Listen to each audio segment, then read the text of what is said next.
Hola a todos y todas, mi nombre es Soledad Davis, coordino la plataforma educativa psicosimática y tengo el placer de conversar nuevamente con Eugenio Caruti. Hola Eugenio, muchas gracias. Hola. Bueno, Eugenio es antropólogo y es astrólogo y es indiscutible que Eugenio es referente en astrología, sobre todo en lo que es la corriente de astrología psicológica, tanto en Latinoamérica como en España. Fundó una escuela que también es referencia en astrología y por tal quisiera aprovechar esta conversación para ir a ciertos básicos de la astrología, ¿no? Me parece que hoy la astrología está teniendo una difusión y una expansión. Cada vez más gente habla de astrología, conoce su carta natal, habla de sus elementos, ¿no? De su carta. Por lo cual, ir a las bases de vuelta, revisar las bases, dónde estamos parados hoy en astrología y como astrólogos, como comunidad astrológica, me parece que está bueno y poder conversarlo contigo. Bien. Por lo cual me gustaría arrancar por una pregunta muy fácil. ¿Qué es astrología entonces? Una pregunta muy fácil. Bueno, a mí me parece la base de la conversación tiene que ser distinguir muy claramente lo que llamamos astrología como acumulación de conocimiento y tradición de conocimiento acumulado acerca de un nivel de complejidad de lo real que va mucho más allá de la percepción habitual del ser humano. Quiero decir, existe un hecho que es el de que en cierto estado de percepción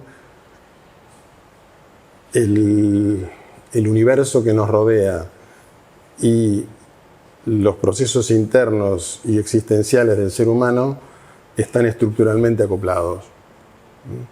Por lo cual, en ciertos estados de percepción se revela que lo que está ocurriendo en el exterior se corresponde con lo que está ocurriendo en el interior, o dicho de una manera más global, el cosmos en el que estamos inmersos está estructuralmente acoplado con el psiquismo que nos constituye. Esto es una revelación asombrosa para el ser humano en su evolución como antropoide que va evolucionando, que va despertando a la complejidad de su propio ser y a la complejidad del universo a través de los siglos de historia humana. ¿Sí? En esta historia humana, de alguna u otra manera, la especie humana que primero vive en un semicaos de percepciones dispersas externas y fragmentaciones internas, va empezando a captar patrones en lo externo, es decir, correlaciones en lo externo, estructuras, y en ciertos estados de conciencia empieza a captar que hay esos patrones que se dan en lo externo, es decir, cómo están dispuestas las cosas en el afuera, es decir, cómo aparecen los acontecimientos, cómo aparecen las relaciones, y entonces cómo aparecen las estrellas y el cielo, tiene una correspondencia muy clara con lo que está sucediendo en el interno y con lo que le está ocurriendo a un ser humano en particular. Es decir, hay un misterio que es el estado de percepción en el que se nos revela que lo que percibimos como externo y lo que sentimos como interno está acoplado. Y ese es un misterio para la especie humana. ¿Por qué? Porque en nuestro estado habitual lo externo es completamente independiente de nosotros, es azaroso, es conflictivo, tenemos que luchar por la supervivencia, y lo interno es algo que se va formando en nosotros los humanos a través también de la evolución, y empezamos a percibir estructuras psíquicas y patrones psíquicos muy tenuemente, digamos, ¿cierto? Entonces, En todo ese proceso, mientras el ser humano evoluciona, mientras el cerebro, el sistema nervioso se complejiza, mientras florecen seres humanos de distintos tipos de percepción, con distintas capacidades perceptivas, se va acumulando un conocimiento acerca de este misterio que llamamos astrología. Y lo vamos llamando astrología, pero es correlativo a muchas otras acumulaciones de percepciones y de conocimientos acerca del el despertar de estados de percepción más complejos en el ser humano, que revelan relaciones entre lo interno y lo externo que en el estado habitual de percepción no podemos percibir. Entonces, lo que llamamos astrología es una tradición y una acumulación de conocimientos en relación a una percepción más compleja de lo real. Y en esa percepción se revelan patrones que en la percepción habitual no aparecen. Y ahí se acumuló el conocimiento. Ese conocimiento que llamamos astrología no es lo mismo que el misterio. Quiero decir, el conocimiento astrológico depende del contexto mental, psíquico de la civilización en la que se realizan ciertos aprendizajes. Digamos, en un mundo condicionado por espíritus y cosas por el estilo, la astrología es correlativa a ese mundo. En un mundo condicionado por hados y fuerzas mágicas que puedo captar y percibir y adivinar, bueno, la astrología es correlativa a eso. En un mundo en el que hay un único Dios que planifica el universo y le da un destino a cada alma individual, la astrología responde a ese condicionamiento. En un mundo mecanicista newtoniano donde todos son relojes que responden a un mecanismo perfecto de una mente ideal, bueno, aparece también una astrología científica que quiere demostrarse a sí misma que puede predecirlo todo, ¿sí? Así como antes quiere predecir qué ha designado Dios para cada uno, así como antes quiere adivinar cuál es el lado que los dioses o las fuerzas de la naturaleza han adscrito para cada ser humano. ¿Se puede ver eso? Sí. Entonces, en la medida que la especie madura y se complejiza en ciertos niveles, por lo menos no a niveles de ciertas flores específicas singulares, sino a nivel más global, van apareciendo distintas interpretaciones del misterio del adentro de la psiquis y el cosmos. A esas interpretaciones se van acumulando y lo llamamos astrología. Pero yo quiero distinguir muy bien entre la astrología como conocimiento acumulado y como tradición de reflexión acerca del misterio y el hecho del misterio. Para poder comprender cuál es la manera actual de la astrología. No es una revolución astrológica, sino es cómo se nos revela el misterio del adentro y el afuera en esta etapa de... Vale.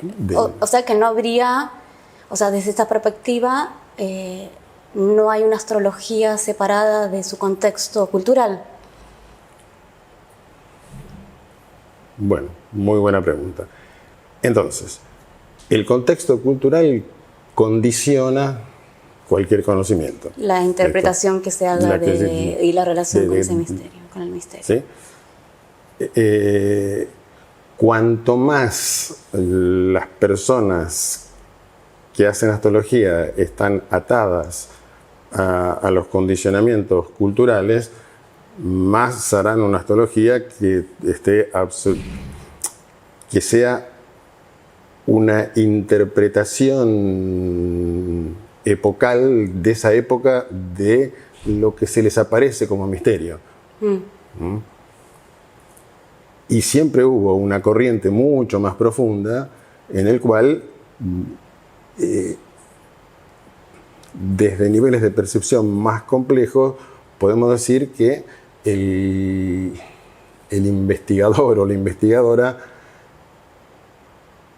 privilegia la percepción del misterio adentro afuera al modo en que la civilización que lo rodea interpreta la realidad. Pero ¿cómo se puede estar exento de la percepción adentro afuera cuando el sujeto está inmerso dentro de determinado contexto cultural, ¿no? O sea, ese filtro no estaría operando. Pero eso es la vida. Claro. ¿No? Sí, sí, o sea, sí. Digamos, desde el punto de vista biológico, el ser humano no necesita interesarse por la verdad de la realidad. Necesita ser eficaz. Y necesita organizarse eficazmente con las percepciones relativas que tiene y construir un mundo de supervivencia. ¿Sí?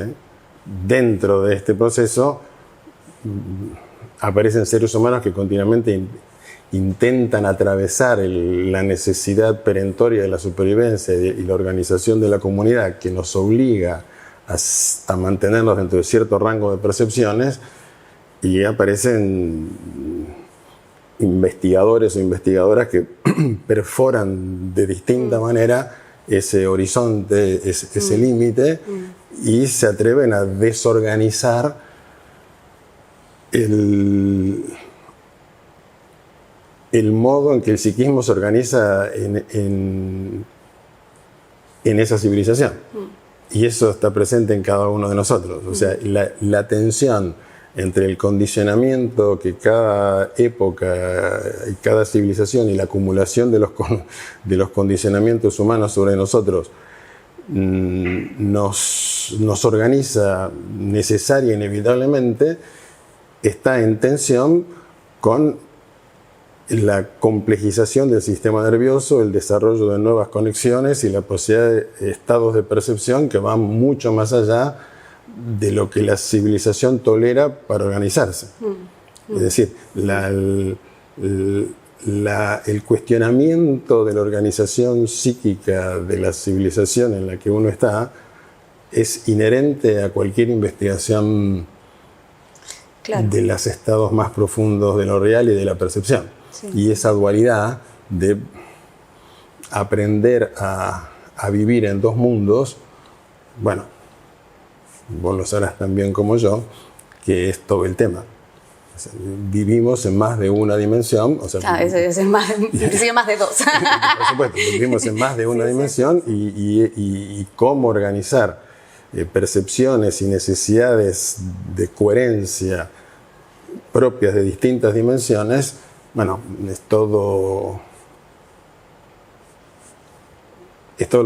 lo que investigamos y todo lo que las tradiciones llaman, según las épocas, espiritualidad, esoterismo. O sea, la palabra esoterismo, que no me gusta para nada, por otro día ocultismo, digamos, es lo oculto no porque algo lo esconde y mantiene secretos que no tienen que ser divulgados, sino que hay percepciones y estados de percepción que son muy desorganizantes, y esa desorganización es muy difícil de comunicar y es muy difícil de aprender a desorganizar relativamente una coherencia psíquica que permita ir más allá de lo que una civilización necesita para sobrevivir. No sé si es demasiado abstracto, pero... Sí, pero vamos, claro. Y dentro de estos contextos que fuiste nombrando, ¿no?, a través del tiempo, ¿qué contextos ves ahora como posibles que acompañen o que también sean los propios sesgos de la actualidad en la astrología? ¿Hay algún marco filosófico como...? No, bueno, a ver, hay muchos, ¿sí? Pero digamos, dentro de esto, podemos pensar que, digamos, el horizonte más... La mayor acumulación de conocimiento astrológico tradicional radica en un interés por la percepción de patrones externos ligados al movimiento del cielo, en consecuencia a cómo el asombro ante acontecimientos que de alguna manera puedan ser previstos, porque si se mueve el cielo de cierta manera, tiene que moverse la tierra de una manera correspondiente. Esa correspondencia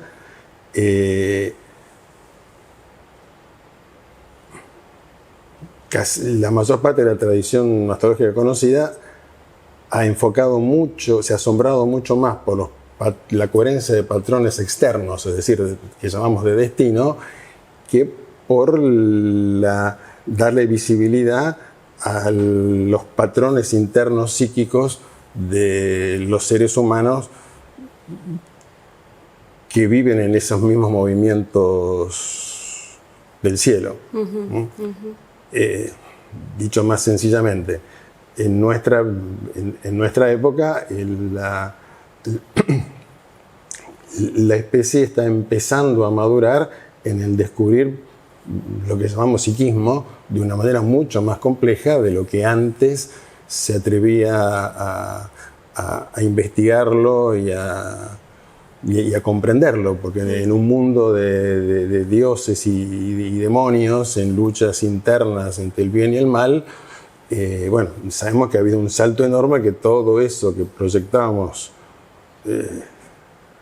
hacia afuera comienzan a aparecer como distintas estructuras psíquicas colectivas e individuales que antes proyectábamos como dioses y demonios en el mundo externo. Digamos, esto era lo esotérico antes, ¿no? O sea, la astrología esotérica antes, digamos, hay una tradición que todo esto lo investiga, pero no se puede decir en el medioevo, mirá que los dioses y los demonios son proyecciones de estructuras internas. Eso se lo dejamos a los cabalistas, eso se mantiene oculto. ¿Vamos bien? Ahora, eso que estaba oculto durante siglos, de pronto emerge. ¿Por qué? Porque hoy, a cierto nivel colectivo, estamos despertando a la presencia de estructuras psíquicas complejas en lo interno, y en consecuencia, naturalmente, emerge una astrología que empieza a correlacionar no solo patrones de destino externos, sino cómo se correlaciona lo que le ocurre a un ser humano con el dinamismo del psiquismo interno. Es decir, la psicología moderna ha sido fundamental impregna muchísimo la astrología actual. Vos me presentaste como astrólogo psicológico, yo me sonrío. Sabía que lo ibas a odiar, no te iba a gustar, pero digamos claramente... pero vale en el sentido de que es la especie la que está despertando a lo psicológico. ¿Vamos bien? Entonces, todo lo que la especie hace incorpora este despertar, y la astrología, entonces, o sea, aquellos que están interesados por este misterio de alguna otra manera, se produce una alteración en este conocimiento, porque ahora es fundamental incorporar a la comprensión del destino externo y de los patrones externos, la comprensión de cómo se correlaciona con la dinámica interna, que ahora se percibe muchísimo más compleja de lo que se podía percibir en el medioevo, como caracteres flemáticos, biliosos, sanguíneos, etc. Que vuelvo a decir, esto siempre estará en la astrología más de superficie. Para un cabalista u otras tradiciones existe un conocimiento de la dinámica interna de extrema complejidad, y diría más complejo aún que la psicología moderna. ¿Cierto? ¿Vamos bien por ahí? Entonces, ahora, sí, la presencia de lo psicológico estamos aprendiendo muchísimo de la psicología, lo cual nos lleva a un punto en que, si somos suficientemente serios, llega un punto, y hasta ahí llegó Jung, poco antes de irse, de darse cuenta que el destino de la psicología es el misterio del adentro y del afuera. Claro, sincronicidad. En estos últimos 50 años, la astrología tiene una explosión dinamizada por la psicología. Pero es evidente que si el proceso se hace coherente, es la psicología la que va a interesarse por el misterio del adentro afuera y por la necesidad de desarrollar símbolos que le permitan al psiquismo establecer esta correlación entre lo interno y lo externo. Porque ¿cuál sería la utilidad del símbolo en esa percepción adentro-afuera? Que la percepción habitual que llamás, ¿no? que divide el adentro y el afuera, no es capaz de captar. Entonces, partamos de algo de vuelta. Y la psicología ha comprendido y la filosofía más contemporánea también está comprendiendo, pero que las mejores flores de la especie humana tradicionalmente siempre se dieron cuenta. El sistema nervioso, o sea, el cerebro, el sistema nervioso es un procesador de información, un resonador, procesador de información que depende del sistema simbólico que utiliza para procesar la información. En principio llamado lenguaje. ¿No? Los lenguajes de la civilización culturales están organizados para la supervivencia y para construir el mundo, para nombrar el mundo y construirlo. ¿No? Pero hay sistemas simbólicos de mayor complejidad. Ahora, la conversación hay que llevarla a que sin un sistema simbólico complejo no hay percepción compleja. Y esto valdría la pena dedicarle un segundito a la trampa que hace la mente moderna científica cuando cuestiona la astrología. La mente científica suele decir que hay un método científico que la astrología no respeta, lo cual es correcto porque tiene otros métodos. Y entonces los astrólogos, especialmente los del siglo XIX, se sentían muy dependientes y entonces tenías que calcularlo todo y ser todo exacto y perfecto para ser validados por la mente científica. Esto es una inercia que todavía nos pesa. Pero lo que la mente científica no nos dice es que no hay manera de utilizar ningún método científico si el sistema nervioso no está perfectamente entrenado en un sistema simbólico complejísimo que son las matemáticas muy complejas. No la aritmética de los números 1, 2, 3 y 4 y la geometría elemental, sino que si no manejo la raíz cuadrada de -1 o los lagrangianos o los hamiltonianos, no hay ninguna manera de decir que la teoría de relatividad es verosímil. Sin ese sistema de símbolos hay que creerle a Einstein. Sí, usted dice eso. Claro. Le creo. Claro. La matemática es un sistema simbólico. La matemática es un sistema simbólico que permite percibir la realidad de cierta manera y sin ese sistema simbólico tengo que creer. Porque no hay manera. Esto está velado. Pareciera que lo científico no depende del sistema simbólico. Claro. Si el sistema nervioso no tiene hiperdesarrollado los símbolos matemáticos más complejos,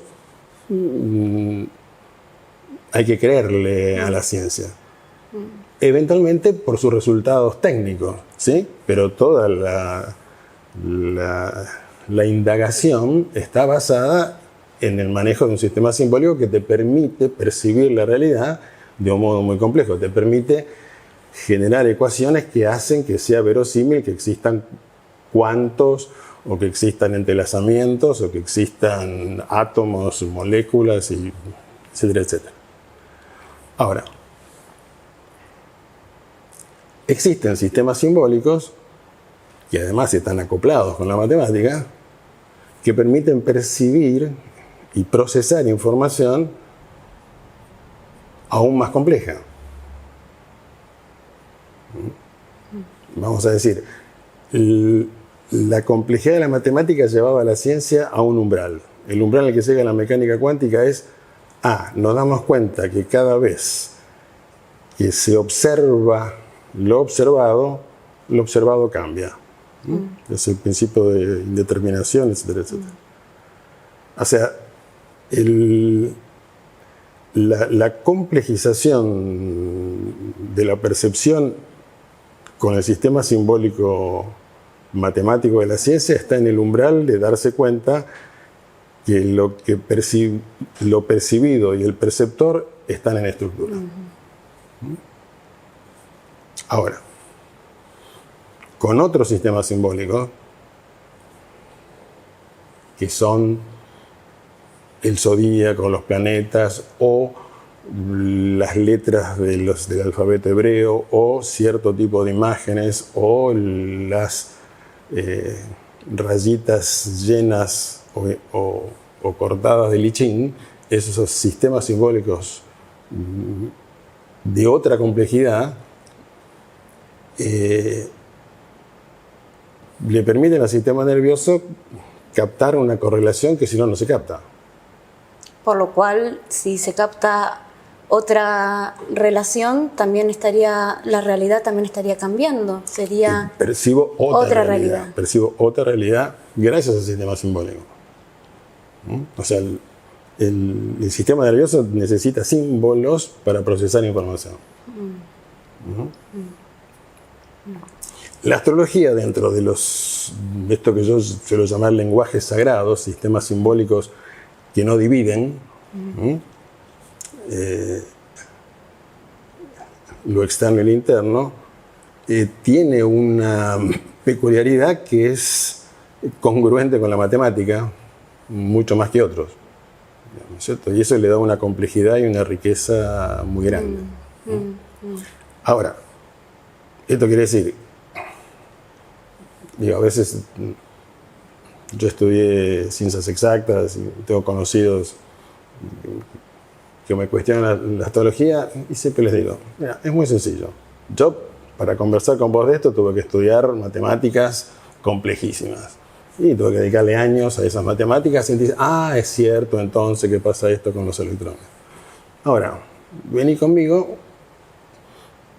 escuchame hablar de símbolos astrológicos, que tu cerebro se cargue con la simbología astrológica, se active ese nivel de símbolos, y vas a ver por vos mismo que no es una irracionalidad esto, sino que tu cerebro mismo va a empezar a captar que cuando se mueve la luna, cuando se mueve el sol, cuando se mueve Saturno, hay correlaciones porque el cerebro las ve.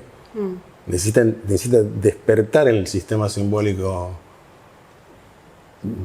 de complejidad adentro-afuera para empezar a ver correlaciones adentro-afuera.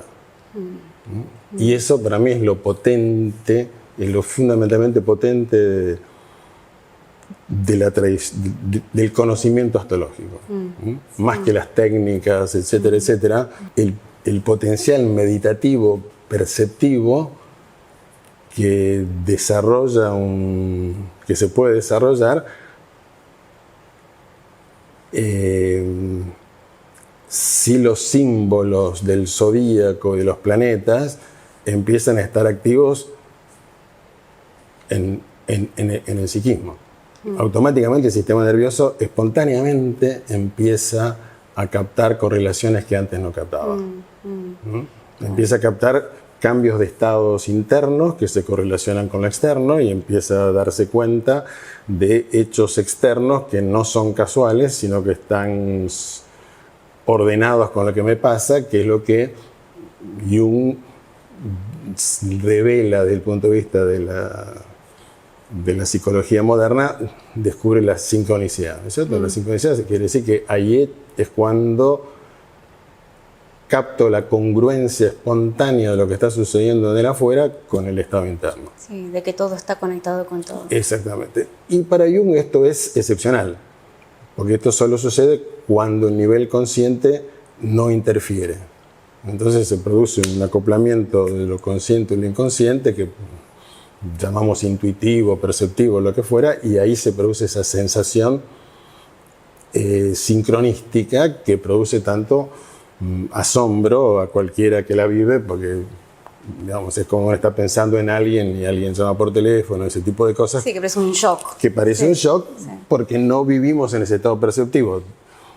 para Jung eso es excepcional, tiene que decir que es excepcional porque nos excitamos tanto con esas percepciones que uno empieza a decir, el mundo me habla a mí. Claro. Sí, sí. O sea, se produce lo que se llama inflación del yo.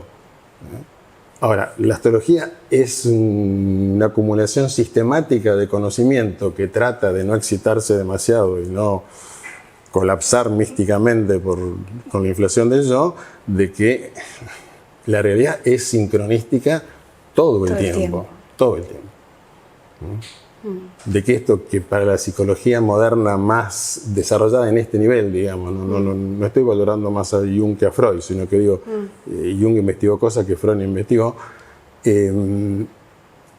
La psicología moderna llega a un punto que es la excepcionalidad de el acoplamiento de adentro afuera. La astrología es una tradición entera sobre la realidad profunda, es ese acoplamiento. Y esa revelación, como te decía antes, es interpretada. Entonces podemos adivinar. O podemos saber cuál es el destino que Dios planificó para mí. O podemos saber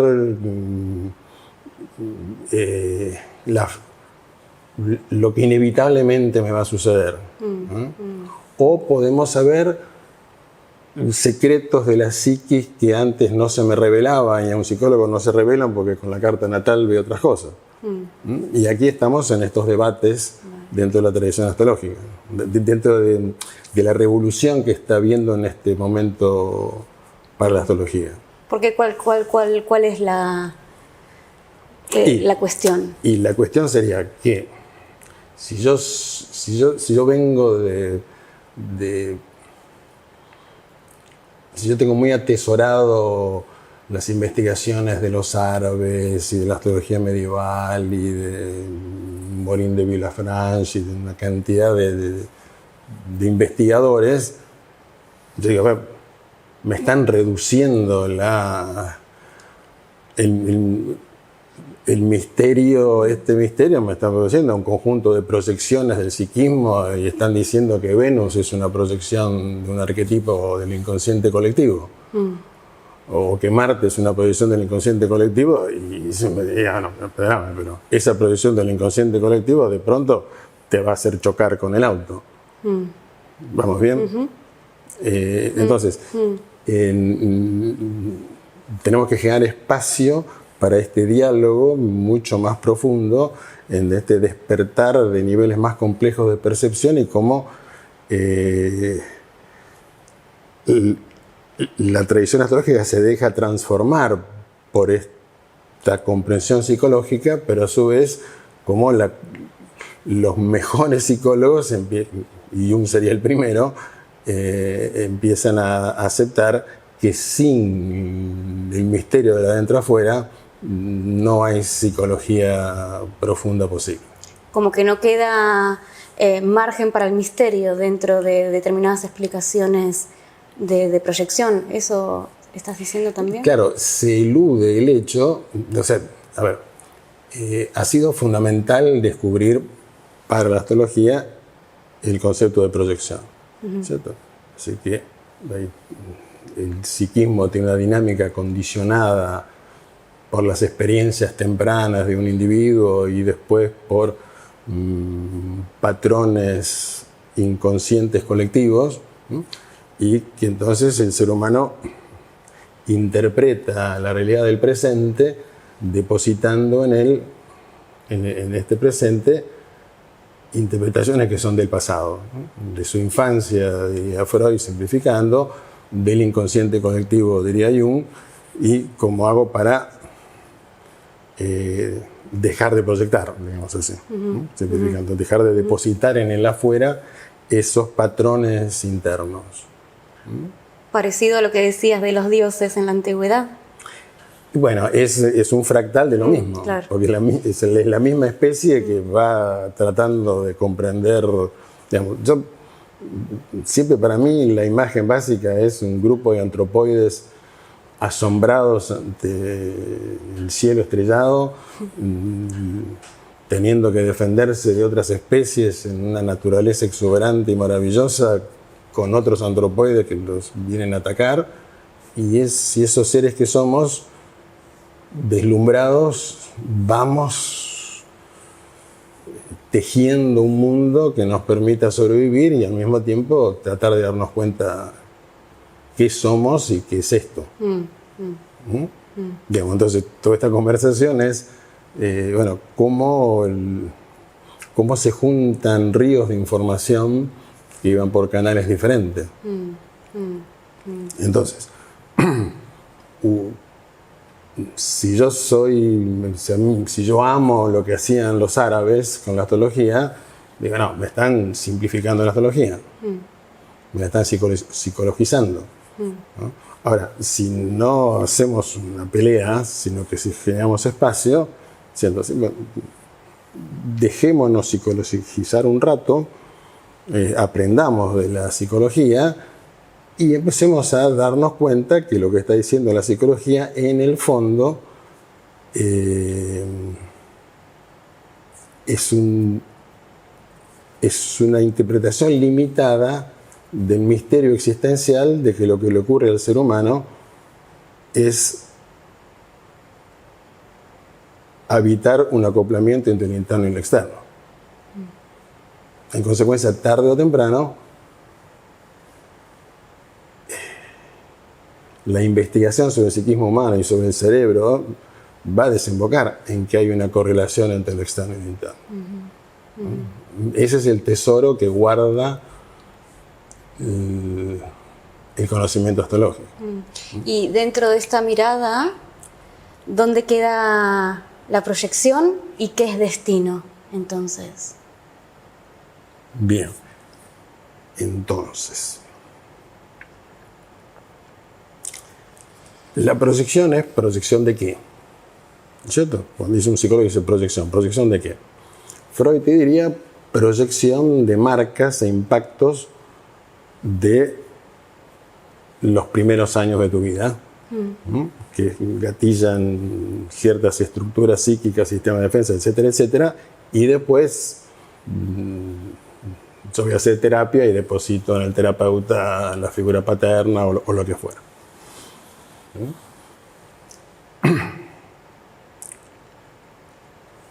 Viene Jung y dice, no, hay una capa aún más profunda. Jung y otros. ¿No? Proyectamos sobre el universo en su conjunto imágenes muy potentes que están en el inconsciente previos a nuestro nacimiento y que son propias de toda la especie, de todas las culturas, que son imágenes arquetípicas del inconsciente colectivo que organizan la percepción de toda la especie. No solamente de ese individuo que tiene su percepción organizada neuróticamente, digamos así, por sus marcas específicas infantiles, sino que hay una suerte de neurosis de la especie que concibe un padre universal que no tiene mujer o una madre universal que no tiene varón, ¿no es cierto? Esa es la neurosis de la especie, digamos, que le cuesta muchísimo acceder a una imagen inconsciente colectivo de dioses que se amen y acoplen. No es menor esto, ¿no es cierto? ¿Estamos bien ahí? Entonces, proyectamos esas estructuras que son de la neurosis de la especie, del desorden perceptivo de la especie, las proyectamos sobre lo real. Ahora, traigamos la astrología. ¿Qué le diríamos a Freud? Bueno, esas marcas y que tu padre haya sido así, y que tu madre haya sido, que el vínculo con tu padre haya sido este, y con tu madre haya sido este, y con tus hermanos haya sido este, es simplemente la primera exteriorización, la primera manifestación del código natal vibrante que sos, y que la primera manifestación es este misterio de una intersección de códigos para los cuales en la matematicidad musical de la existencia que percibe la tradición astrológica, el padre, la madre, los hermanos, los hijos tienen que tener todos códigos natales compatibles en los cuales reaccionan unos a los otros desde sus condicionamientos corporales y psíquicos, y ahí se va tejiendo todo eso que investiga Freud. Pero uno diría, para el psicoanálisis, papá y mamá son casuales, y el modo como se estructuró la vivencia con papá y mamá constituye la estructura psíquica que después tendrás que trabajar, pero es casual. O sea, el azar es fundamental en toda la percepción. Sí, o al menos no persigue una relación intrínseca. Exactamente, sí. Yo te le diría, bueno, ni papá ni mamá son casuales, te lo puedo demostrar. Si tenés la paciencia de estudiar los símbolos. Bueno, supongamos que el psicoanalista freudiano tiene la paciencia de estudiar los símbolos y dice, Dios mío, claro, tenés razón vos.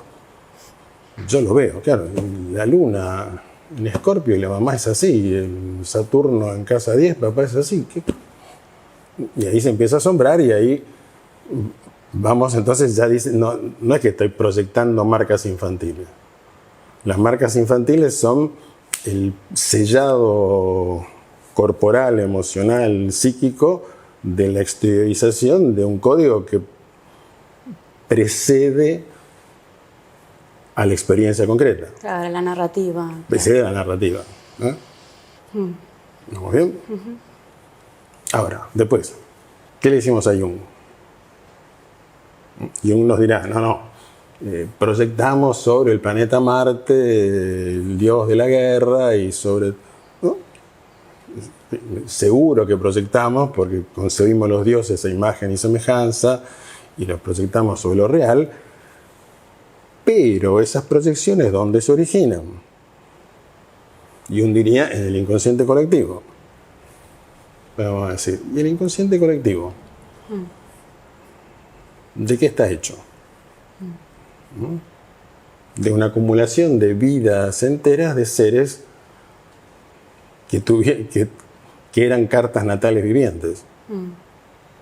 Es decir, exteriorizaciones de este misterio adentro afuera que fue generando ciertas interpretaciones acerca de la violencia, acerca del amor, acerca de lo materno, acerca de lo paterno, pero que están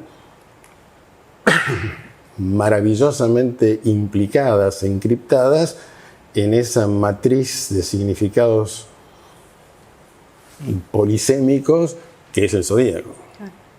Entonces yo le diría, estoy seguro que Jung, si hubiera vivido 30 años más, lo decía él, me parece que eso no se puede ni discutir el impacto que le provocó a Jung sus pobres investigaciones de astrología, lo poco que investigó, le provocó parece un que impacto investigó tremendo. mucho más, ¿eh? No, ya sé, pero no, ¿sí?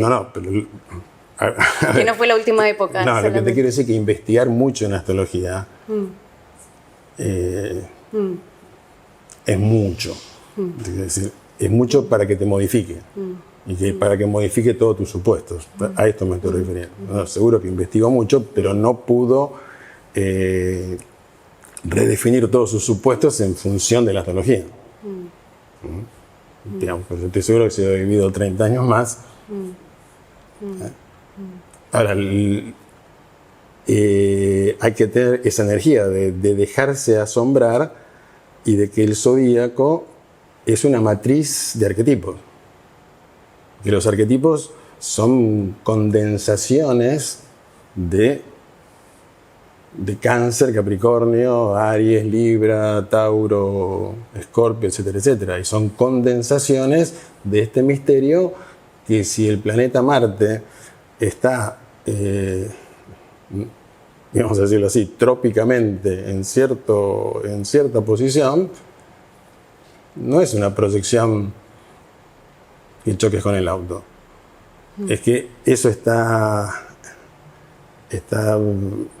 es un código que te revela que en ese momento hubo una intensificación de tus pulsos deseantes, activos, agresivos, incluso de violencia consciente e inconsciente que no pudiste manejar, y de alguna manera no pudiste manejar ese instante de vos mismo con ese incremento de lo que llamamos energía marciana, simplificando, pero que es todo esto, y eso te llevó a chocar. A un medieval le diríamos, podría no haber chocado si su autoconocimiento acerca de sus estados de violencia y agresividad no lo hubieran excitado tanto. El medieval nos diría, no, estaba fatalmente obligado a chocar. Porque el medieval no tiene una investigación de cómo las transformaciones internas se correlacionan con nuevas posibilidades externas. Digamos, nuevas posibilidades externas, para no ser tan violento para los medievales. ¿Sí? Genera nuevas posibilidades. Genera que yo esté menos impulsivo, menos iracundo, y entonces un movimiento que lo hago muy unilateral, otras partes de mí mismo permiten equilibrarlo, y bueno. Me hiciste acordar a una frase de Joseph Campbell a partir de una estadística que salió de la cantidad de gente que moría en accidentes de autos, que él decía que si el ser humano jugase más su deseo, habría menos choques. Claro, absolutamente de acuerdo. Claro. Sí, vale. Si nos conociéramos más a nosotros mismos, nuestras excitaciones corporales se modularían de otra manera. Sí, pero al mismo tiempo yo siento que a veces esa mirada en el contexto actual genera como una cosa muy de responsabilidad en lo que yo haga y trabaje. Si yo trabajo mi sombra, puedo salvarme del destino, ¿no? Como una cosa que queda muy ensimismada y casi narcisista inclusive. Bueno, entonces, en este momento estábamos hablando en una dirección, ahora tenemos que hablar o sea, decíamos, primero tengo que comprender que Marte esté en una posición, que el planeta Marte esté en cierta posición, no es simplemente una proyección del inconsciente colectivo. Eso está codificando algo y está leyendo que hay tu cuerpo y tu psiquis está distinta. Y eventualmente eso hace, como eso es sistémico y esto opera sobre otros automovilistas, por ejemplo, con sus cartas natales, bueno, eso va a dar probabilísticamente un aumento de carga de violencia y se produce el choque. Eso se decimos un medieval. ¿Vamos bien?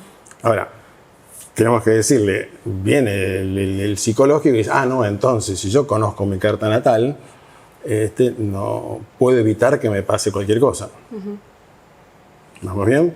Entonces, lo que tengo que hacer es, la carta natal se convierte en una especie de test psicológico de auxilio para el automejoramiento del yo narcisista que cree que puede solito resolver todos sus problemas independientemente de lo que le pase a la humanidad. ¿Vamos bien? Que es la infección de la psicología moderna.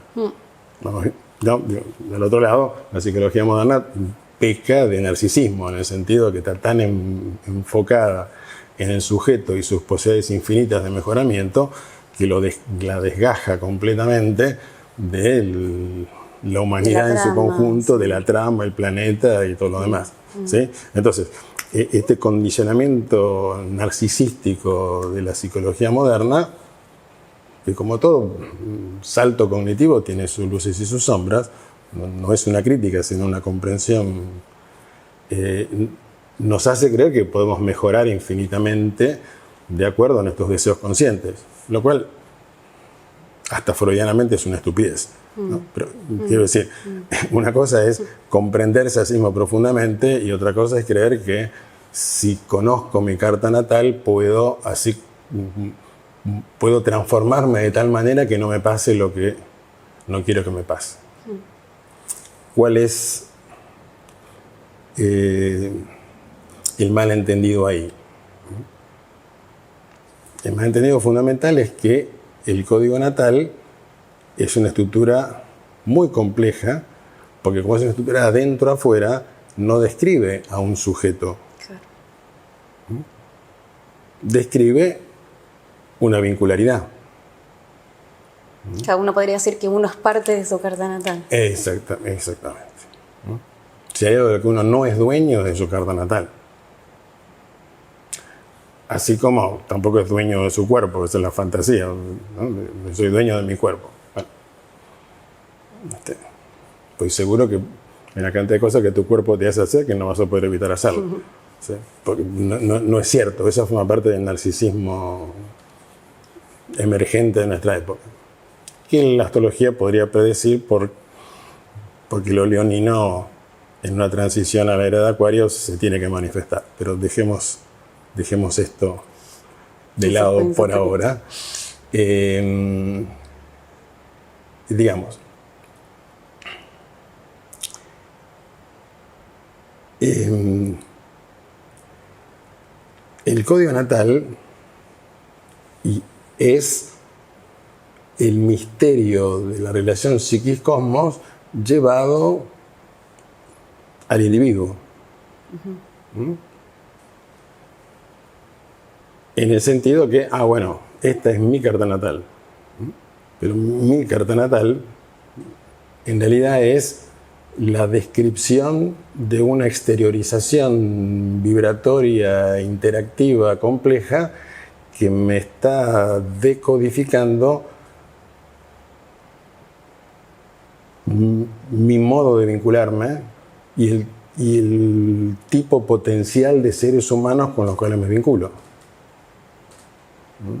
Es decir, la astrología cuestiona muy de raíz el hecho de que exista un sujeto autónomo e independiente de sus relaciones. Su entorno. Digamos, la astrología es una constatación, o sea, es un sistema simbólico que tarde o temprano te obliga a darte cuenta que no soy yo, soy vínculo. Soy una trama vincular en la cual se produce una conciencia de sí mismo que se llama yo, que va interpretando esa trama vincular. Digo, ese padre, esa madre, esos hermanos, esa chica de la que me enamoro, ese señor del cual me enamoro, tienen que ser correspondientes a la codificación estructural que soy. Y que me iré dando cuenta. A partir de esto dices que el vínculo es anterior al sujeto, porque está este código geométrico vinculado de base. Bueno, muy abstractamente te diría que por eso, por ahí podemos reflexionarlo más lentamente, pero diría, somos vínculo porque existo, porque fui generado por una atracción magnética entre dos seres humanos. O sea, soy un emergente de relaciones. Y esos seres humanos que acoplaron son emergentes de relaciones. Como decir, bueno, las relaciones con papá y mamá en la infancia fueron marcando, construyendo... Yo quiero decir que papá y mamá son anteriores a mí. Y yo emerjo de ellos. En tanto código genético y en tanto encuentro. Existo, emerjo de ese vínculo. Y ellos emergieron de una trama vincular anterior. O sea, no necesito o sea, si meditáramos un poco más menos narcisísticamente sobre la realidad humana, nos daríamos cuenta que somos emergentes de tramas vinculares.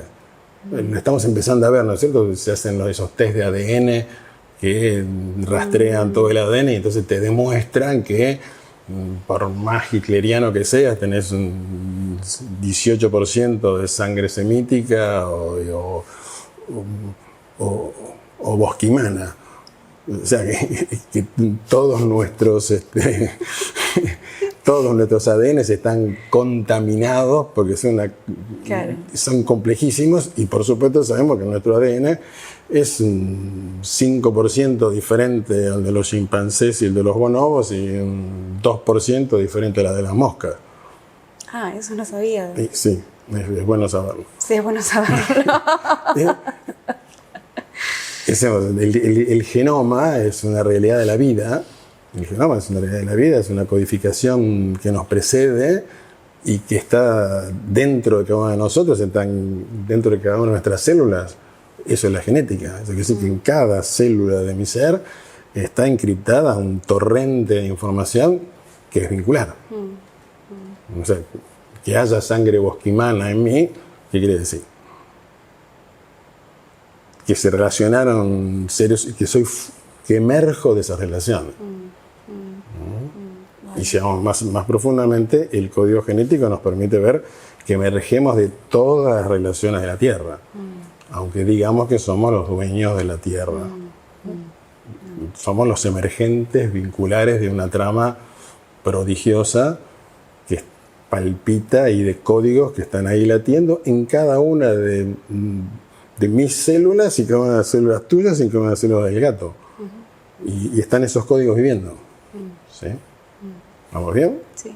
Si le agrego la astrología, digo, están todas las cartas natales de todos, que están matemática, musicalmente codificadas en su despliegue, y es un código.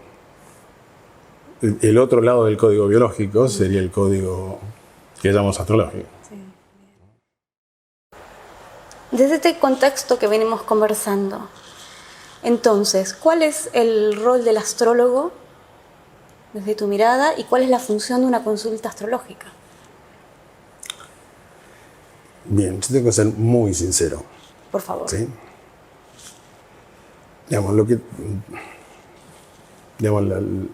este misterio, por razones específicas, me constituye desde que soy chiquito, dado que mi madre investigaba esto muy intensamente.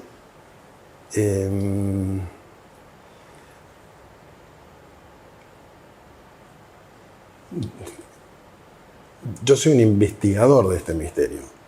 Autodenominarme astrólogo me excede. Y lo digo con toda sinceridad, esto no es falsa humildad. Tengo muy buen manejo, uno puede decir, de ciertos símbolos y ciertos cálculos, etcétera, etcétera, etcétera, pero el grado de complejidad y de asombro ante el descubrimiento instante a instante de este prodigio sincronístico de la vida y cómo aprender a moverme y movernos con elegancia en este mar de sincronicidades es algo que entreveo. Entonces, en ese sentido, yo quisiera transmitirle a cualquier persona que se apasiona por este misterio que es algo realmente de una profundidad, de una complejidad, que es lo que es cuando ahí la especie humana usa la palabra sagrado, en el sentido de que hay que abordarlo con un sentido de reverencia y de asombro, porque se está poniendo en juego algo que es mucho más grande que nosotros. Y que no es parte de ser astrólogo eso. Y que no sería parte del ser astrólogo. Bueno, que lo que llamamos astrólogo es la persona que se dedica a investigar eso y, bueno, y lo convierte en una identidad incluso profesional. ¿Sí? Pero entonces, eso está perfecto, está muy bien, pero yo no puedo, yo tengo que decirme a mí mismo que el encuentro con otro ser humano mediatizado por su código natal, que sea una lectura de carta natal, en realidad es una intersección de dos vidas precodificadas que van a interactuar, porque ese encuentro no es azaroso y es significativo para los dos, sino es que yo, astrólogo, le digo las cosas al consultante simplemente, sino que está sucediendo algo mucho más complejo, que es una resonancia profunda entre seres humanos. Quiero decir, la astrología me lleva inevitablemente a comprender que toda relación es de extrema complejidad y respeto y que no puedo mecanizarla, aunque la dinámica civilizatoria me lleve a mecanizarla y a darla por sentado y me comporte mecánicamente, ¿sí? Lo que quiero en esta conversación es decir, no, más allá de que uno lea cartas natales y todo lo demás, bueno, no lo mecanicemos, porque es algo de extrema complejidad y de extrema belleza, y que no se trata simplemente de volcar un conocimiento y una cantidad de información descriptiva sobre la otra persona, sino en todo caso, cómo se encuentran dos seres humanos que, mediatizados por ese misterio, pueden dialogar en un nivel de complejidad más profundo acerca de la vida, en el que podemos conversar de que, bueno, tu papá y tu mamá y tus hermanos y la persona de la que te enamoraste y la persona de la cual te estás divorciando, bueno, es todo más complejo de lo que vos creías. Porque es más complejo de lo que yo creía. ¿Sí? Eso que está sucediendo está dentro de un orden. O sea, entonces, lo que quiero decir,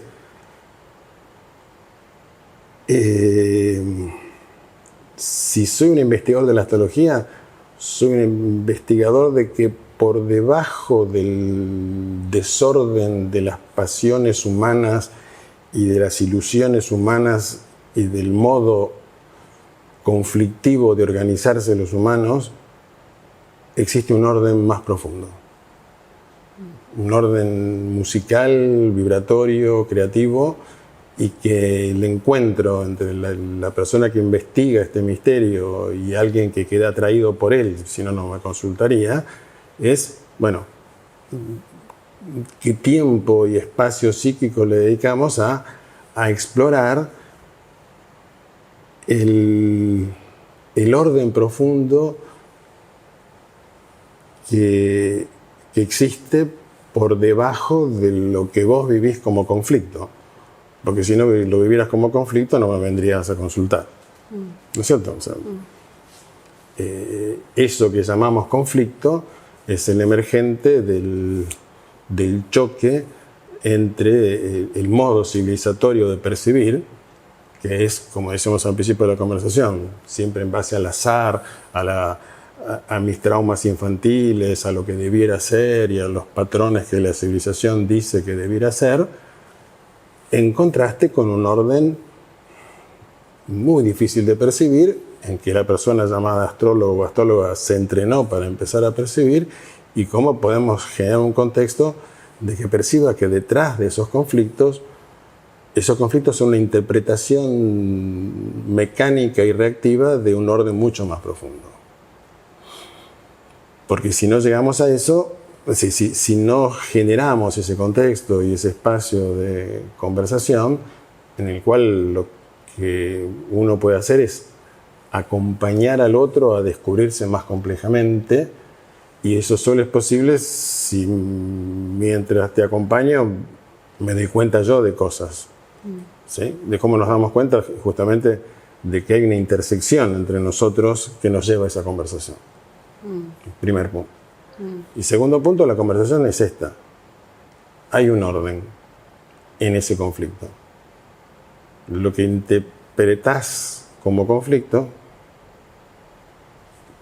lo que sentís como conflicto y te hace conflicto, y eso no hay duda, en realidad es una cristalización de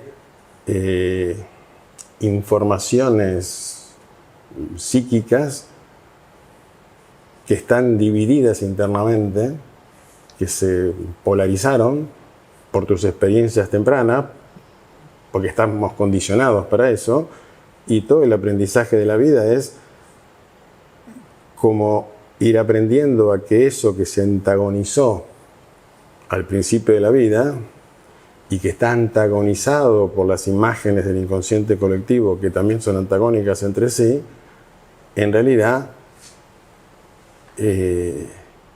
va hacia el encuentro, va hacia la disolución de los antagonismos y a que se produzca una transformación sintetizante de todos esos antagonismos. Y de que lo que vos percibís como conflicto y problema externo, en realidad es un espejo de una distancia interna entre factores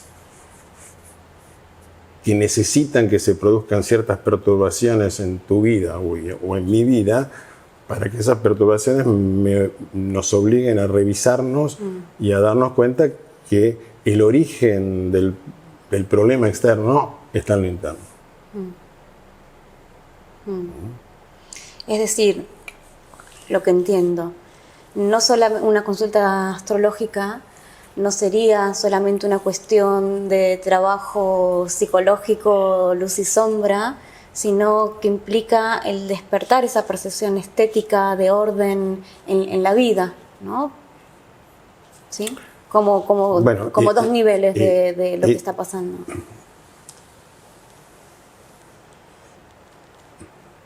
A ver, yo decidí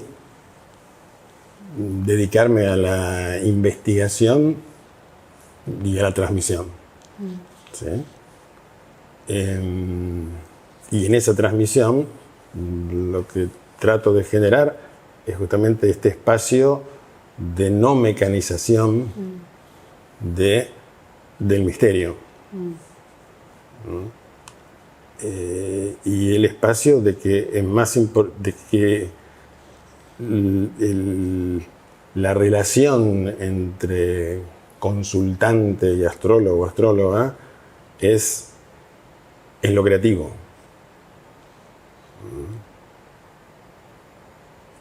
Y que en última instancia ese encuentro es el encuentro entre dos niveles de percepción que podemos suponer que en el astrólogo y la astróloga coexisten el nivel problematizado y conflictuado de la vida con cierta captación del orden, y en el consultante podemos suponer que la percepción conflictiva predomina absolutamente y está latente la percepción del orden, pero no está despierta, digamos así. Entonces, esa relación entre un lado, un ser humano que siente la paradoja entre la conflictividad de la vida civilizatoria y sus condicionamientos, y está aprendiendo a darle espacio al orden profundo que comprende a través de los símbolos astrológicos. Bueno, ¿cómo se transmite esa misma esa autopercepción de lo que es el ser humano? Se la transmito al otro ser humano, porque así no le digo que vos tenés que hacer esto o esto fingiendo que el astrólogo o la astróloga tiene todo resuelto, lo cual es lo mismo. O sea, la consulta astrológica es una oportunidad para abrirle espacio a la persona que consulta para que pueda significar sus conflictos de una manera mucho más rica, ¿no? Y sobre todo interesarse por sus vínculos y por lo que le sucede de una manera mucho más rica.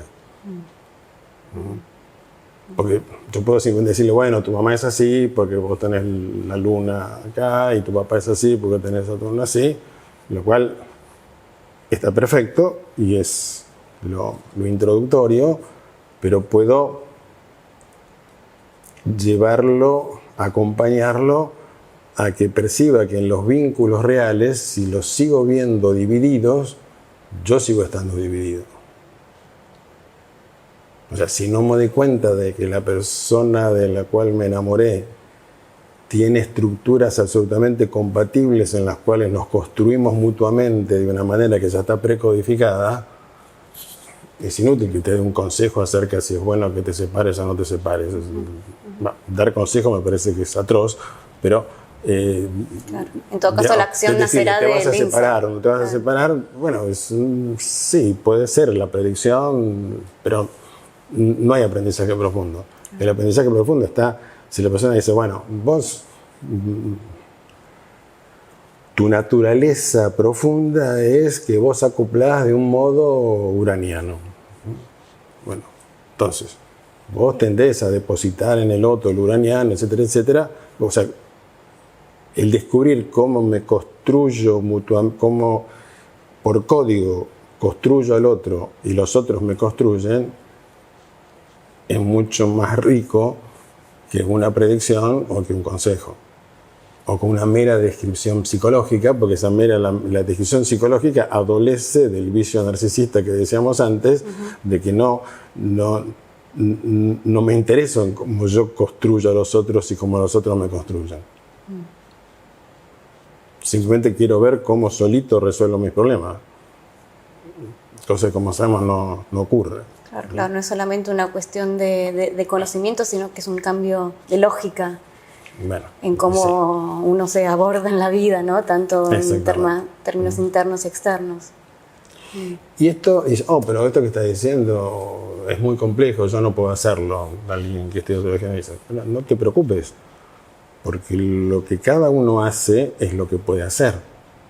Es el viaje del aprendizaje de cómo se despliega ese código natal. Cuanto más atento estoy a ese viaje, más lo voy a hacer coherentemente. ¿Qué quiero decir? Van a venir a mí el tipo de personas que necesitan escuchar lo que yo puedo decirles. Ahora, si sigo estando atento y no, por ejemplo, no pongo cara de que sé todo acerca de los seres humanos y que tengo todo resuelto, cara muy típica en los astrólogos, o en los psicólogos, ¿no es cierto? ¿Por qué? Porque, bueno, en principio ya sé cómo funciona el ser humano. Ya sé cómo funciona el ser humano, con la pipa y te decía, a ver, te escucho, sí, y yo soy un sabio del funcionamiento humano, diría el psicólogo, y el astrólogo, yo soy un sabio del funcionamiento cósmico, ¿no es cierto? O sea, todas esas apariencias son protocolos arquetípicos para que la persona confíe en mí, pero no son la sinceridad del vínculo. Digamos, lo que estamos compartiendo es la complejidad de la existencia para los seres humanos. Y entonces, en ese sentido,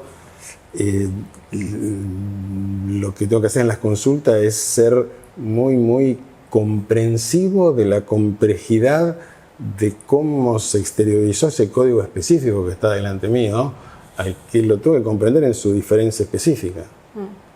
Y lo puedo acompañar a comprenderse en su especificidad, en su diferencia.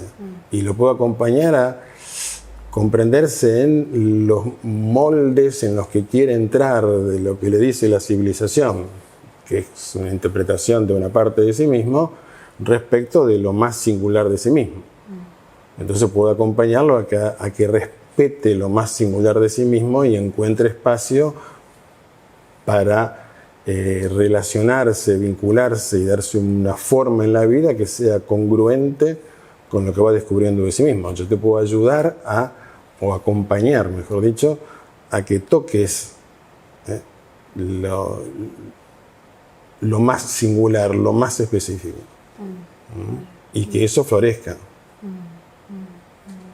Ya, esa interacción me parece, y eso florezca dentro del orden de que la persona va a tener que darse cuenta también que papá es un código natal específico, mamá es otro, la persona que se enamoró es otro, su hijo es otro. Es decir, somos singularidades en despliegue vincular.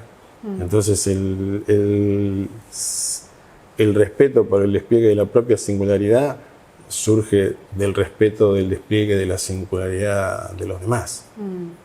Y en ese sentido, creo que este es un pecado en el que los astrólogos incurrimos con mucha facilidad. No respetar suficientemente, no darle el espacio suficiente a que emerja la singularidad del otro, que no la podemos captar nosotros. ¿No?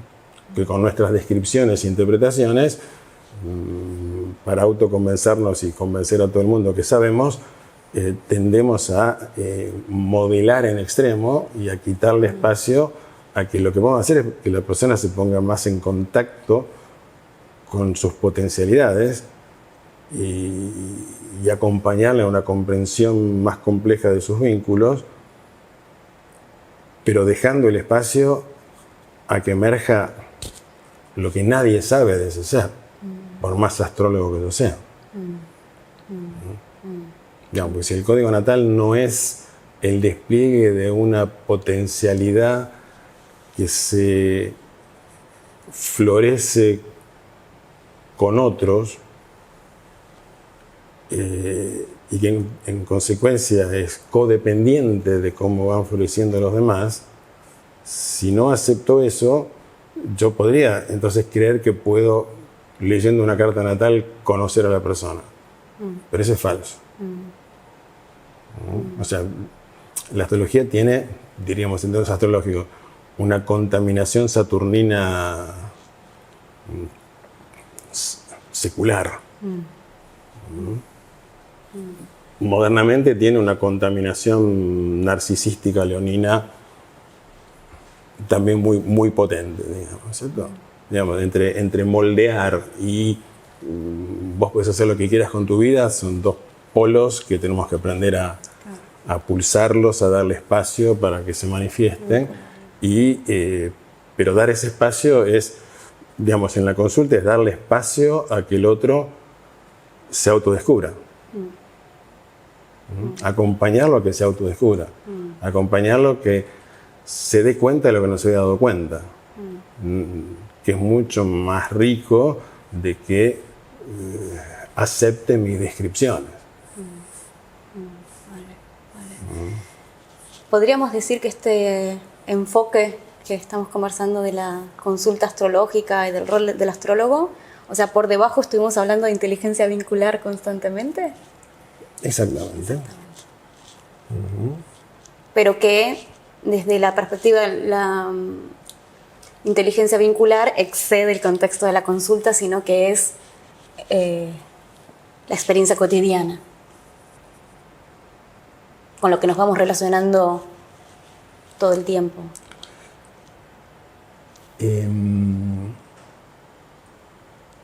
El misterio de las relaciones entre lo interno y lo externo, entre el psiquismo y el universo, es que somos trama. Somos trama. El orden de esa trama es el orden de una trama vincular. Es una inteligencia que es más compleja que la nuestra, en el sentido que no la podemos abarcar. Tenemos destellos de ella, podemos comprenderla a través de insights, ¿sí? Pero entonces tengo que ser coherente que lo que me apasiona, que es la astrología, es que estoy asombrado de que existe una inteligencia de una complejidad inmensa que es vínculo. En consecuencia, automáticamente, si soy coherente con eso, tiene que aparecer en mí una inteligencia más profunda de la importancia del vínculo, de la importancia de la relación, de la complejidad de la relación. Y en consecuencia de las relaciones internas entre los distintos factores, entre los distintos símbolos que codifican a cada ser humano, y las relaciones de cómo se exterioriza esa trama para ese ser humano en relaciones que son muy concretas. Y que si ese ser humano no aprende, no se da espacio a complejizar, a enriquecer, decodificar de otra manera esas relaciones externas, nunca va a comprender sus relaciones internas por más lecturas de cartas natales que se le hagan. Sí, pero algo que he escuchado que sueles hacer mucho énfasis es cómo dentro de esta trama, vincularmente, solemos relacionarnos más reactivamente que sinceramente, y quisiera hacer énfasis en la necesidad de la sinceridad, ¿no? Como para que pueda haber una escucha, primero requiere poder ser sinceros, cosa que no sé qué tan habitual es, ¿no? Poder estar desnudos con nuestra vulnerabilidad en esa sinceridad, ¿no? Para que pueda surgir un encuentro diferente, ¿no? Como que primero implica, me parece que algo, quizás, no sé, del sujeto, ¿no? Animarse a estar desnudo ante un otro, que es justamente lo que creo que la reacción defiende, ¿no?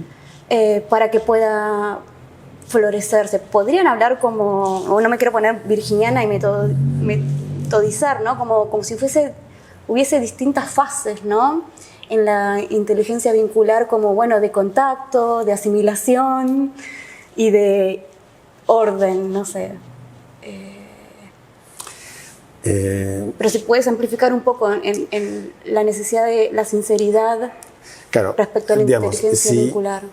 Si hacemos esta hipótesis de que hay una inteligencia que es vínculo, que nos atraviesa y que no es nuestra inteligencia, porque nuestra inteligencia personal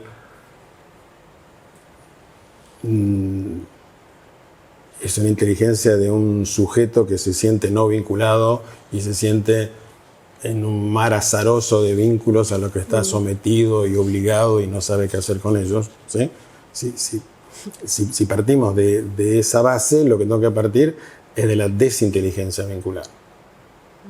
Existe una inteligencia vincular profunda que está por detrás y que está entramando y diseñando lo que llamo destino y las atracciones y los vínculos casuales de por qué me tocó esta mamá y todo lo demás. Esta es inteligencia. Pero tengo que partir de la desinteligencia. Es decir, tengo que partir de que nosotros, los humanos, hemos puesto muy poca energía a través de toda nuestra evolución en interesarnos por la complejidad de las relaciones. Porque en principio no captamos las relaciones como lo primero. Lo que captamos como primero son objetos. Objetos separados para un sujeto. Y poder percibir que lo que vemos son tramas y que esas tramas entraman al observador es el salto profundo del despertar. Sí, perceptivo. ¿No es cierto? Es el salto perceptivo, pero el salto perceptivo es un salto mental, emocional y corporal. Porque todo nuestro sistema nervioso, nuestro sistema emocional, nuestro cuerpo está organizado por excitaciones que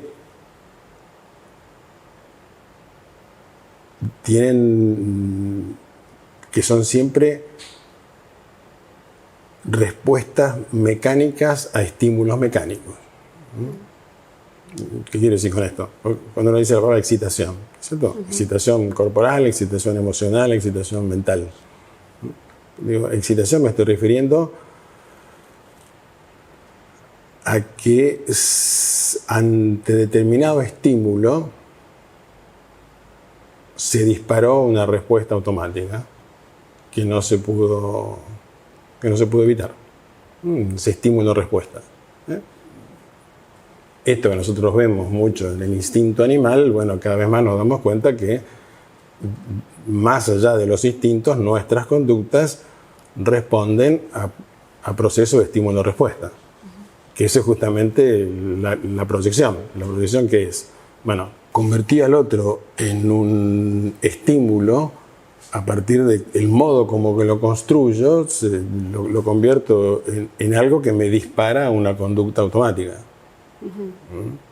Entonces reacciono. Cierto tipo de persona dice algo con un tono que inconscientemente me recuerda a mi mamá y yo me siento retado. Cuando la otra persona no hizo nada de eso. ¿Sí? Pero hay una excitación emocional que no me permite el espacio para, yo estoy construyendo el tono de la persona. Sobre un tono de la persona le construyo algo que no está en la persona, por ejemplo. Entonces tengo otro espacio. Para poder hacer eso, ¿qué tengo que hacer? Bueno, habitualmente me peleo, después voy al terapeuta, el terapeuta me dice, usted proyectó su madre sobre la persona, qué interesante, me di cuenta que proyecto, pero después cuando vuelve a suceder, no tengo el espacio para demorar la respuesta. Es decir, para que emerja una respuesta más compleja al estímulo. O sea, a lo que llamo excitación, cuando hay mucha excitación, es que tanto en lo mental, como en lo emocional, como en lo corporal, se dispara una respuesta que es mecánica. Esto es muy visible en ciertos planos, pero la excitación mental es poderosísima, ¿no es cierto? Alguien dice algo y yo automáticamente tengo un montón de discusiones internas acerca de ese algo y yo metí lo que dijo dentro de esa discusión y le contesto en tono de discusión. Porque estoy excitado mentalmente. Es muy fácil sentirse excitado sexualmente, con ira o ansioso, pero percatarnos de nuestra excitación mental es algo más complejo, ¿no es cierto? Ahora, cuando digo excitación es que la respuesta va a ser automática. No hay una... O sea, se va a activar una coreografía de acciones y reacciones. No hay un espacio, no hay una calma, no hay una serenidad que pueda darle otro ritmo a lo que está sucediendo. Otro ritmo depende de que pueda darle otro espacio a mis respuestas. Entonces, toda relación depende de la capacidad que tengamos en el vínculo de ir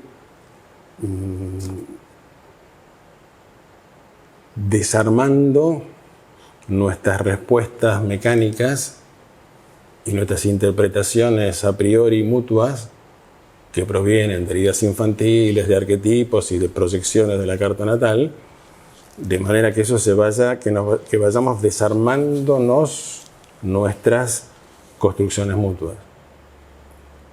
En el sentido vos decías antes, bueno, tiene que haber mucha sinceridad para desnudarme frente a otros.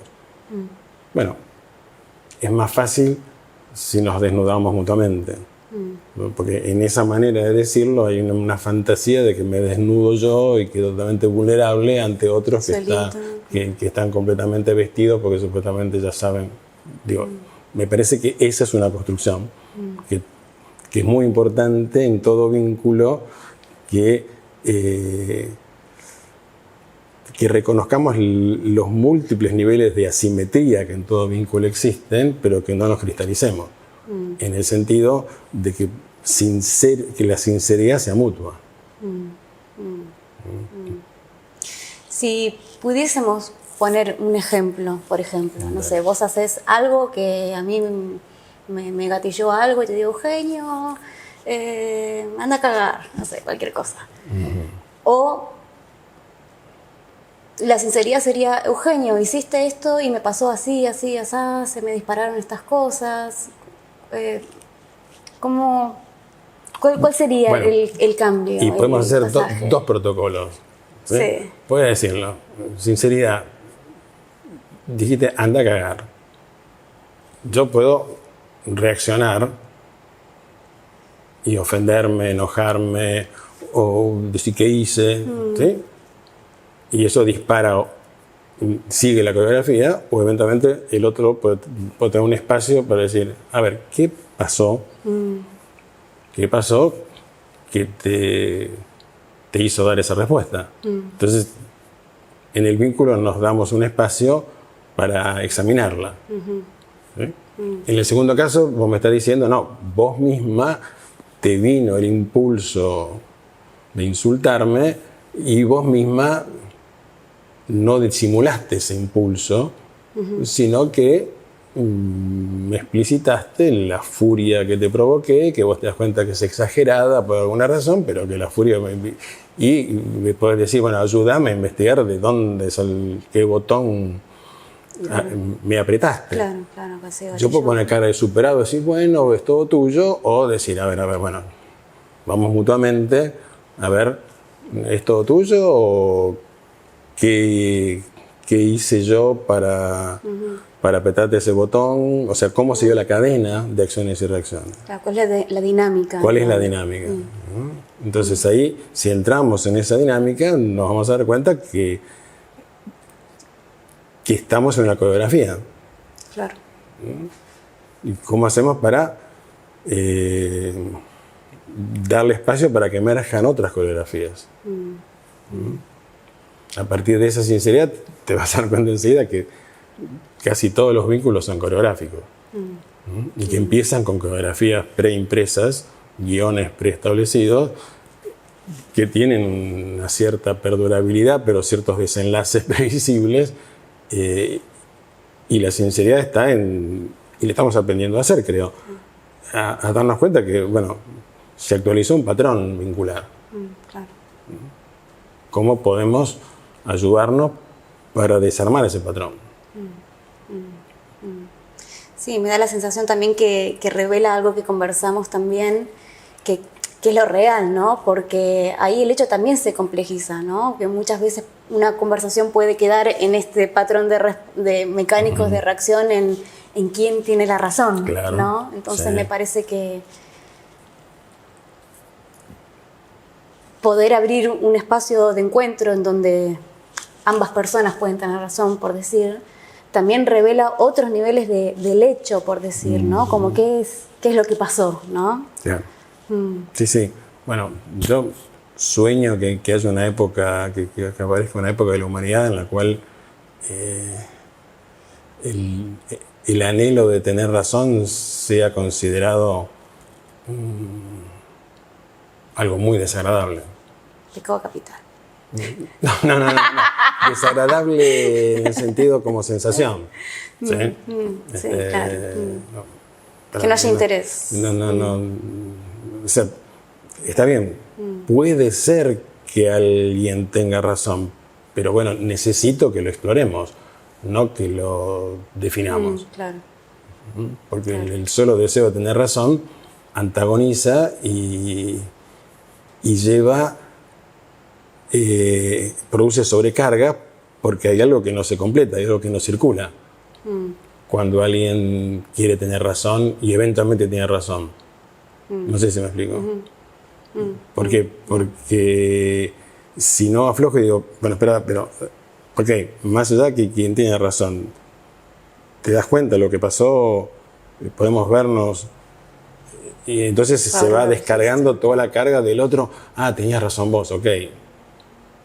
Pero cuando uno dice tenías razón vos, ok, ¿es ok? ¿O se guardó una cantidad de información? Me sentí un tarado. Claro.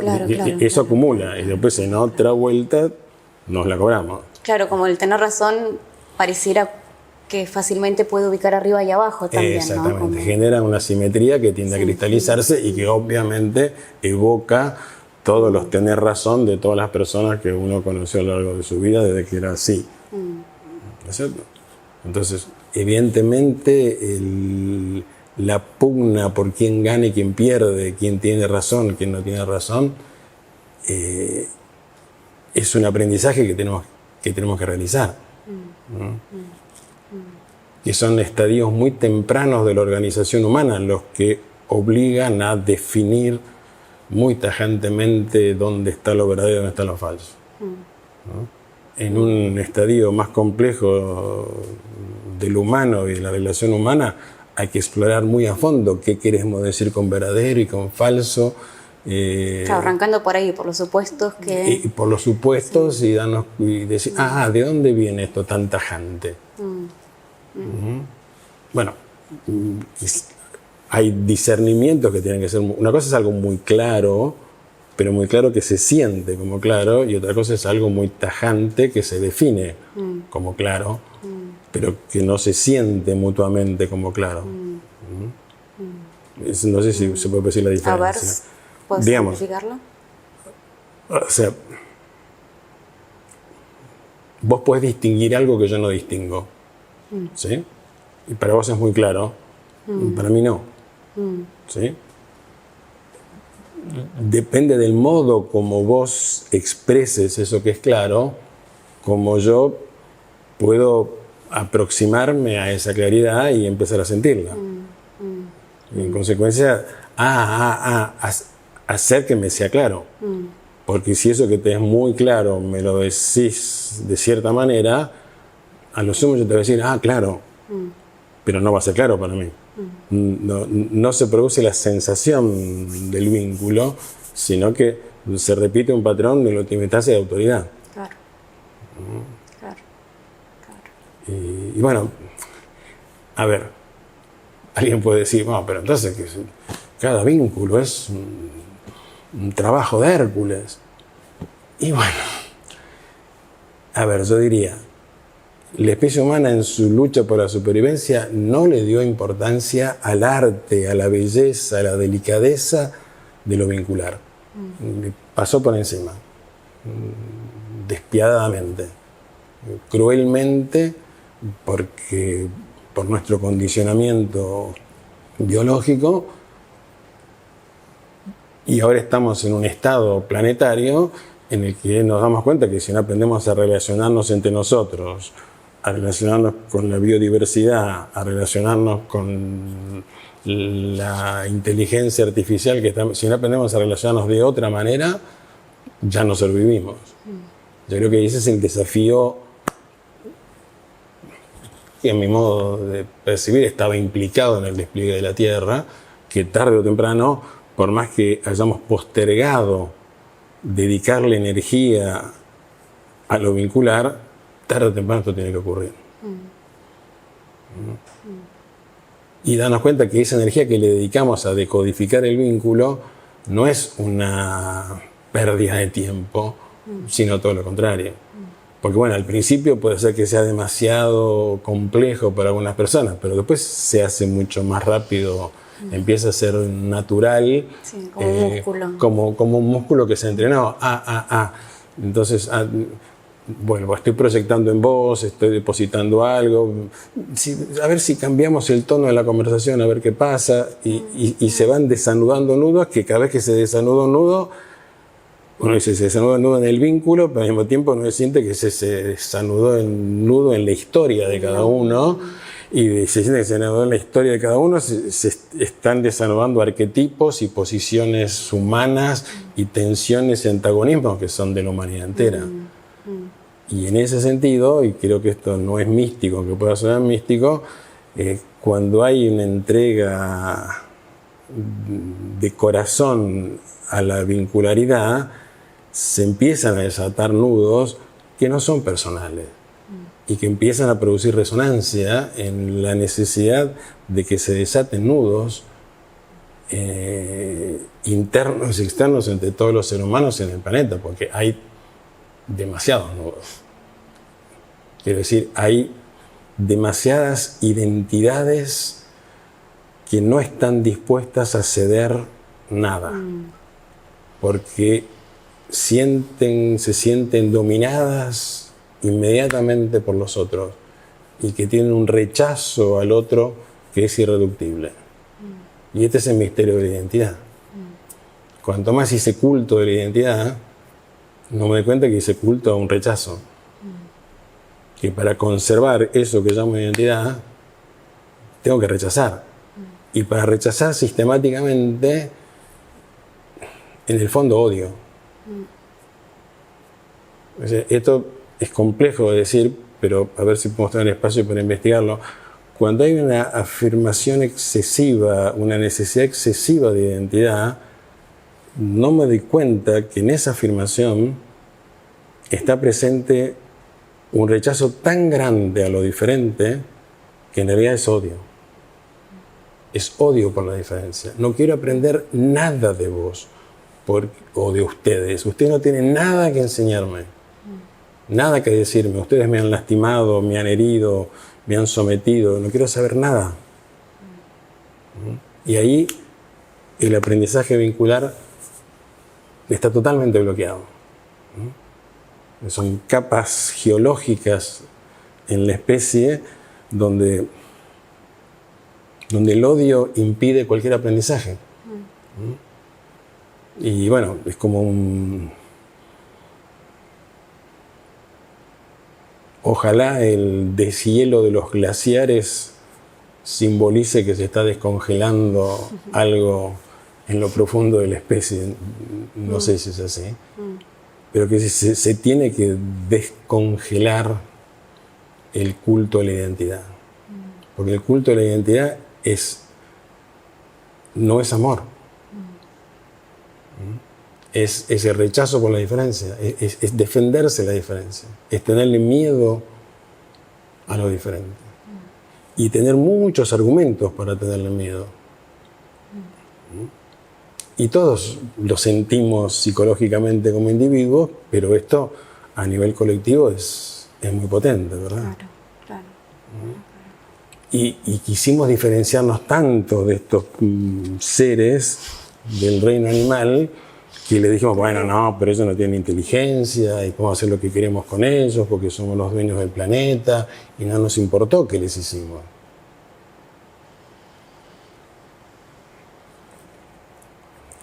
Y creo que llegó la hora de darnos cuenta que somos formas distintas de inteligencia. Pero si supuestamente somos más complejos, tenemos una enorme responsabilidad. Bueno, tengo la sensación de que podría conversar por horas contigo cada vez. Es un placer realmente. Te agradezco. Les quiero compartir a todos que vamos a hacer una conversación en vivo, online, con Eugenio, para que las personas que estén en cualquier lado del planeta y conozcan el trabajo y estén inspirados también con el trabajo de Eugenio puedan también tener la posibilidad de una conversación con él, hacer preguntas. Esta conversación que acabamos de tener va a servir un poco como punto de partida o de base para esta segunda parte, que voy a dejar en la descripción el día y el horario y toda la información para que se puedan inscribir y bueno, y tener esta posibilidad de tener una conversación con Eugenio desde donde estén. Así que bueno, gracias. Bueno, nos encontramos entonces La próxima. en esa conversación. Muchas gracias. Adiós. Wow.